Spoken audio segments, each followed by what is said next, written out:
Morgan, and I'm an educator at Central Wisconsin Environmental Station. Today, I'm here at Schmeeks Reserve in a wetland, and I'm here to ask you one question.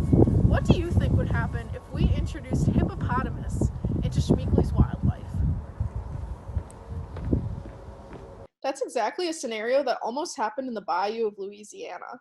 During the 1884 World's Fair, water hyacinths, an aquatic plant kind of like a lily pad, were brought and given as gifts by a group of Japanese visitors. These beautiful flowers were planted, and 16 years later, the invasion was in full bloom. When unchecked, these plants will cover entire waterways, slowing water flow, blocking sunlight, and depriving the water of oxygen, thereby killing off all life inside the pond. From then, a plan was formed. Louisiana Congressman Robert Broussard had a stroke of genius where he could use hippopotamus to eat all of the hyacinths and then also farm them for meat, since Louisiana has very few areas suitable for grazing cattle. The congressman and his partners called themselves the New Food Society and proposed to the U.S. House of Representatives the American Hippo Bill. And this bill was almost passed, but luckily it fell one vote short. What do you predict some consequences to introducing the hippo, which is from Africa, to the bayou of Louisiana? Today we're going to be learning about the what, why, and how of invasive species in Wisconsin and how we can get involved in preserving our native diversity. Every living thing has a habitat that it normally lives in. This could be mushrooms on a decaying log, grasshoppers in a prairie, or fish in a stream. This plant or animal is in its native habitat. Sometimes humans relocate these species on purpose or by accident. What would be some circumstances where a person would remove a species intentionally or unintentionally? Instances where a species is introduced on purpose would be like someone planting something for aesthetic value, like the water hyacinth, or introducing a new species to take care of another problem, like the hippo in the story. Unintentional relocation could be on the bottom of your boot after a hike, or maybe you took a souvenir home on a family vacation that just wasn't supposed to be in your yard. Once a species is removed from its native habitat and relocated, it is now a non-native species. This just means that the plant isn't where it's supposed to be. Agricultural crops like corn and tulips are non-native species, but they're not doing anything to harm the environment. These introduced species often do not become established outside of cultivation and have little impact on natural communities. Now, if that plant does harm its new environment, then it would become an invasive species. The characteristics of an invasive plant are that they rapidly grow and mature, they produce many seeds, they're highly successful at seed dispersal, germination, and colonization, they have rampant vegetative spread, the ability to outcompete native species, and a high cost to remove or control. An invasive plant infestation is like watching a slow motion explosion, and if nothing is done to contain it, it will severely alter a site's beauty and economic contribution. The U.S. loses an estimated $120 billion to invasives every year. A native habitat's food web is a delicate system of checks and balances between all of its players. The amount of small plants is in balance with the number of small prey, which is in balance with the number of predators.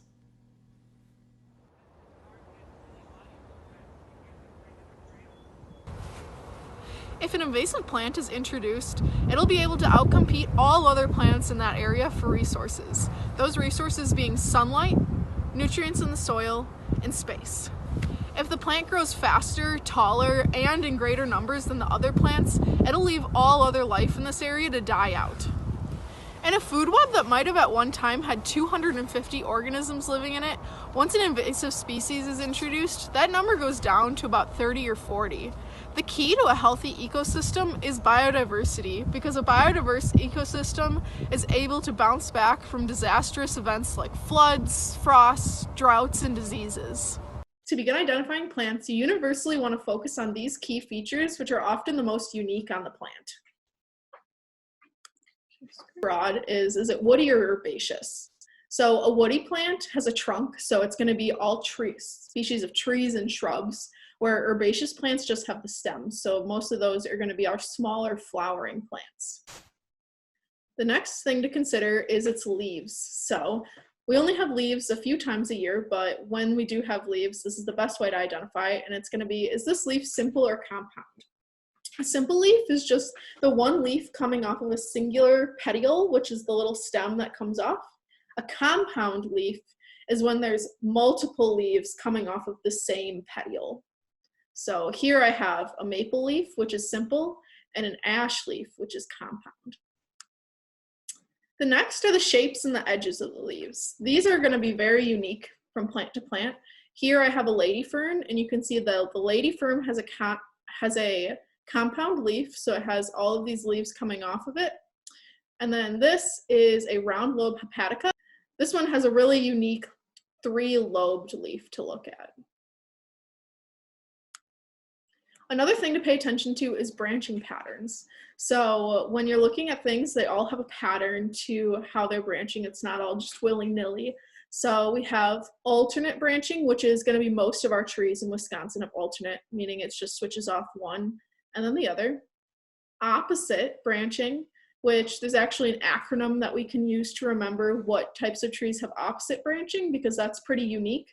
It's going to be mad horse. So maple, ash, dogwood, and horse chestnut all have opposite branching. And whorled leaves, which are a little bit more rare, and they're really interesting looking, where they're kind of fanned out along the stem.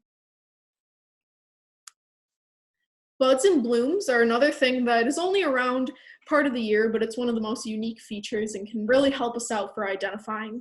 So here I have a picture of some blooms from a witch hazel, which actually bloom to the fall and winter, so that makes them really uniquely identifiable. We have some berries here on this eastern red cedar, and then some buds that we can find on a maple tree. So most trees are going to have buds where these leaves come out, and sometimes plants have flowers or berries that can really help them for identification. And the last is plant ID apps. So if you're not a master naturalist, and it's kind of hard to bring out a book into nature, or you want really good confirmation on what you're looking at, you can use a plant identification app on your phone. And my favorites are PlantNet and iNaturalist.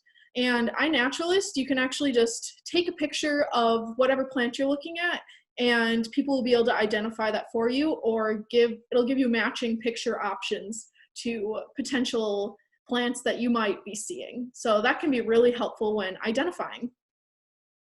I collected a few problematic Wisconsin invaders to talk about today.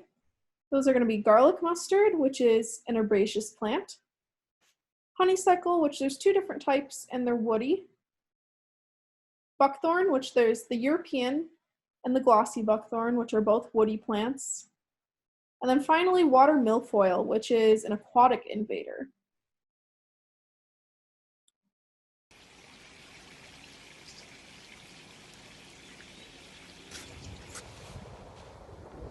Once we're out in the wild, identifying species becomes a lot more difficult. What we're going to be looking for today is buckthorn, the European and the glossy, which are both invasive in Wisconsin.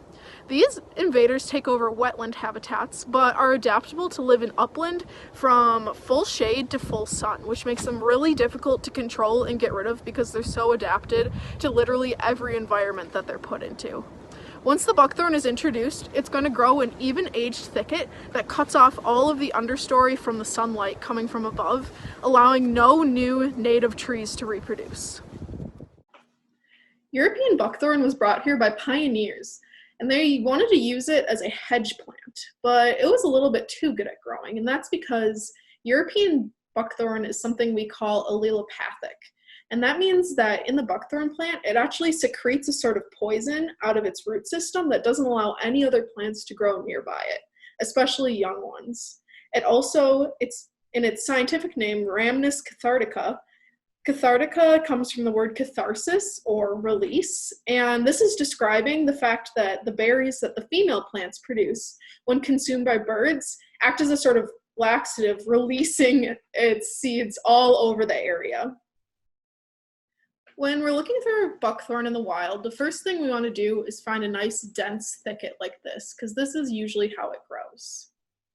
The next is we're going to ask ourselves those steps to identifying that we discussed before. So is it woody or herbaceous? Buckthorn is a woody plant because it's a tree, so we want to look for something with a trunk, and although it's pretty thin, it does have bark and it has lenticels, which are these dots that spot along the bark that are a little bit more horizontal in pattern when they're young. The next is simple or compound leaf. Buckthorn has a simple leaf. You can see there's just one small petiole coming off, and there's the leaf. The leaf shape, a specific thing to notice here is then that this leaf is very toothy. So that's something unique about this leaf, and that its venation goes up as sort of a U and comes all the way to the tip. Branching, well, we discussed earlier that it was opposite, world, or alternate branching. This is actually a classification of branching called subopposite, and subopposite branches are nearly opposite. So you can see that there's a big gap still between, it's not even spacing to make it alternate, but they're just nearly opposite, so they're subopposite. And then buds and berries. So here it's terminal buds, which is what they grow leaves out of at the end. And in between the terminal buds are these thorns, which is why it's called a buckthorn. And it got its name because the two terminal buds, though these are a little bit more spread apart, usually are hugging this thorn in the center and kind of look like a buck footprint in the snow. And then the thorn obviously has a little thorn at the end. And then its berries, which are unique only to the female plant, are larger and black. The first thing we want to do when dealing with buckthorn is protect ourselves. So we want a pair of rubber gloves, put them on, and that'll protect you from the herbicide we're going to use to kill the stump.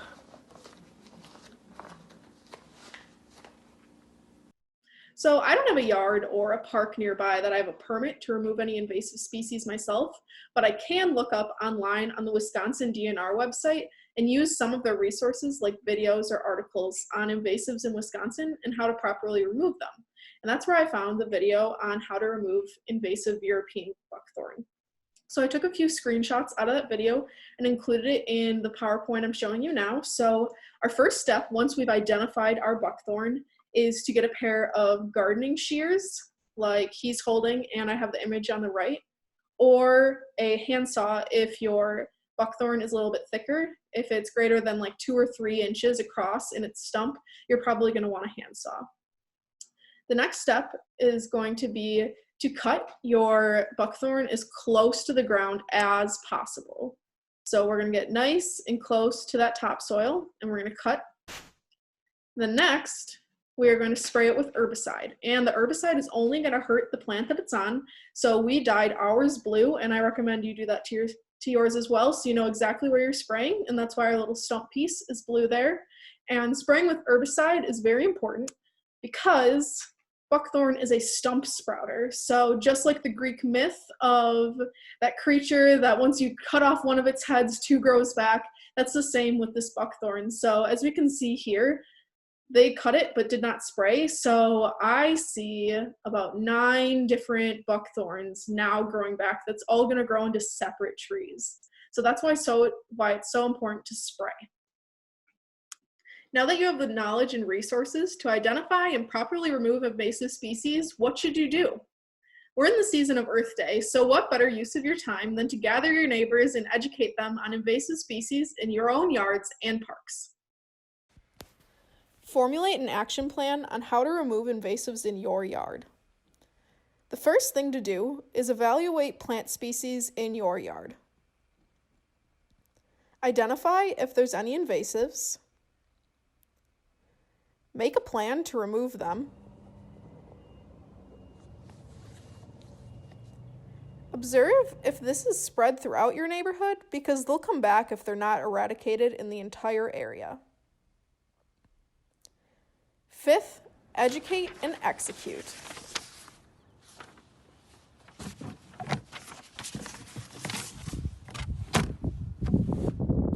In public parks, you need a permit or license to remove plants because they need to be sure that you are sufficient in identifying and proper removal. But there are lots of volunteer programs to get involved in ecosystem restoration in your state. For high school graduates, the Student Conservation Association, or SCA, offers a ton of internships regarding ecosystem restoration that provide you the opportunity to live in incredible wild spaces while offering free housing and a living stipend. Let's place our plans out in front of us and ask ourselves a few questions. What changes do you think you'll see in your neighborhood ecosystem once this plant is removed? How will the removal impact the spread of this plant in your region? And how can you educate others about the prevention of bringing in invaders? To environmental steward, every day is Earth Day. So let's keep an eye out for invasives, report them when we see them, and educate others on best practices. Thank you for joining me, and have fun in the dirt at your own pulling parties.